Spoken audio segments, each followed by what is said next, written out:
नमस्कार, खबरवाला में आपका स्वागत है। मैं हूं कमलेश गढ़िया।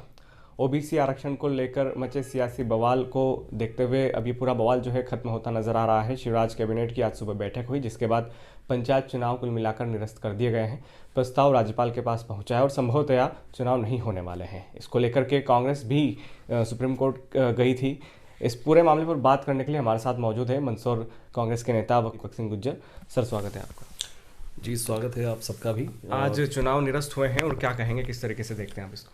देखिए, एक बहुत सिंपल सी चीज़ है। जब चुनाव की घोषणा हुई और जब घोषणा हुई कि चुनाव की तारीखें तय कर दी गई, तो उस बात को लेकर, जब आरक्षण वाले मुद्दे को लेकर कांग्रेस चुनाव के विरुद्ध सुप्रीम कोर्ट गई, तो सुप्रीम कोर्ट जाने के पीछे कांग्रेस पार्टी का एक ही उद्देश्य था कि किसी भी प्रकार से रोटेशन पद्धति से चुनाव कराया जाए, न कि पुराने 2014 के आरक्षण से।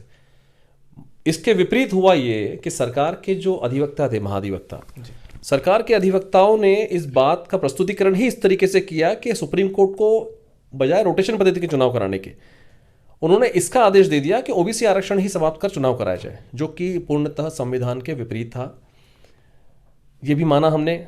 चुनाव की तारीखें बढ़ाई गई, चुनाव की तारीखें घोषित करी गई, नामांकन फॉर्म भरवाए गए, और ऐसे समय पर जब पूरे प्रदेश भर में कई हज़ार प्रत्याशियों ने फॉर्म भरे, कई लाखों करोड़ों रुपया खर्च किया, 3 से 4 दिन बीत चुके हैं और आज जब 6 जनवरी को केवल 9 दिन 10 दिन बचे हैं, इन परिस्थितियों में जाकर के चुनाव निरस्त करना, मैं सोचता हूं कि इससे बड़ा लोकतंत्र की हत्या नहीं हो सकती इस देश के अंदर।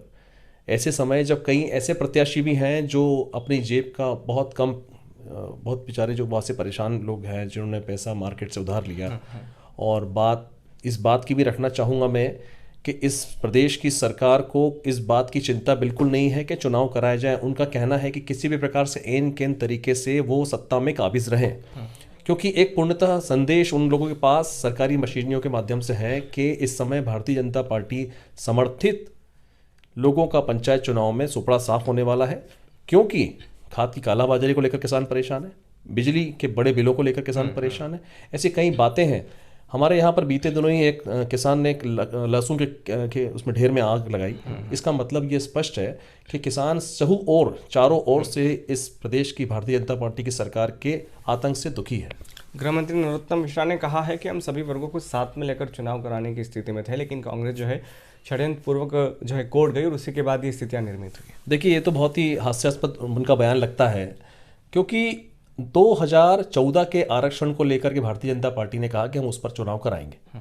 सरकार के इस निर्णय के विरुद्ध कांग्रेस पार्टी सुप्रीम कोर्ट गई ही इसलिए थी कि ओबीसी आरक्षण वाला मामला कहीं से कहीं तक नहीं था। उनका कहना था कि चुनाव कराया जाए 2019 के आधार पर या रोटेशन पद्धति के आधार पर जो चुनाव होने चाहिए।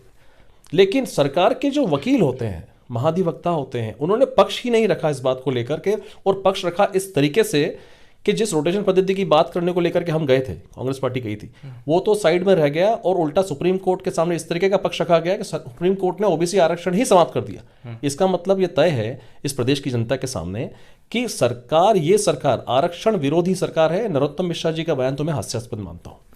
आपको नहीं लगता है कि आप स्थानीय स्तर पर थोड़ा सा विरोध कर रहे हैं चुनाव नहीं होने के? कमलनाथ जी के ट्वीट सामने आए हैं कि सत्य की जीत हुई है। देखिए, कमलनाथ जी अपनी जगह सही है। कमलनाथ जी ने कभी भी ये नहीं कहा कि चुनाव नहीं हो। कमलनाथ जी ने सदैव कोशिश करी कि चुनाव हो, लेकिन रोटेशन पद्धति से चुनाव हो। खुद कमलनाथ जी ने 27% आरक्षण ओबीसी को उनके मुख्यमंत्री काल में दिया। इस प्रदेश की सरकार ने वापस से उसको 14% कर दिया। तो मेरा ये कहना है कि इनकी दोगली बातों से स्पष्ट है कि भारतीय जनता पार्टी की सरकार के दो मुँहे चेहरे हैं, इनके चाल चरित्र और चेहरे में अंतर है। अब आगे क्या करने वाली है सरकार, या फिर कांग्रेस का क्या रवैया रहने वाला है? देखिए, कांग्रेस पार्टी ने हमेशा निचले तबके की आवाज़ उठाई है, चाहे वो युवाओं के रोजगार की बात हो, महंगाई के मुद्दे को लेकर के बात हो, सभी बात को लेकर के कांग्रेस हमेशा आगे खड़ी रही, आगे फ्रंट मोर्चे पर रही है। कमलनाथ जी अगला स्टेप जो लेंगे वो जनता के हित में होगा, क्योंकि उन्होंने हमेशा, आज हम विपक्ष में बैठे हैं लेकिन विपक्ष में सिर्फ बैठने की वजह से हम चुप बैठ जाएं इसका मतलब ये नहीं।